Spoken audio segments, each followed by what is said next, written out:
உங்களுக்கு காலை உணவுல உங்களுக்கு பிடிச்சது எது சார்? எந்த டிஃபனுக்கான இந்த இன்னைக்கு இது இருக்குமா அப்படின்னு எதுக்காக வெயிட் பண்ணுவீங்க சார்? சேமியாவுக்கு. சேமியா?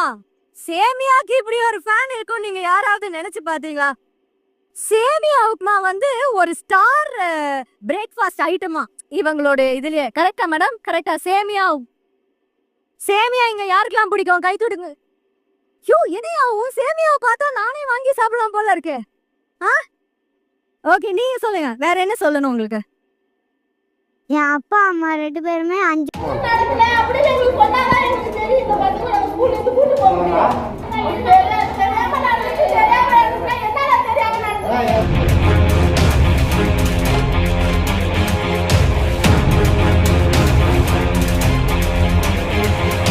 கடலூர் மாவட்டம் ஆதிவராக நத்தம் ஊராட்சி ஒன்றிய நடுநிலைப் பள்ளியில் காலை உணவாக வழங்கப்பட்ட சேமியாவில் பல்லி இறந்து கிடந்ததாக தெரிவிக்கப்பட்டதால் 17 மாணாக்கர்கள் மருத்துவமனையில் அனுமதிக்கப்பட்டனர். மாணவரின் தட்டில் கிடந்த பல்லியை சமையலர் தூக்கி வெளியே வீசியதோடு உரிய சிகிச்சை அளிக்க நடவடிக்கை எடுக்கவில்லை என கூறப்படுகிறது. இந்த தகவல் தெரிந்து பெற்றோர் பள்ளிக்கு வந்து வாக்கு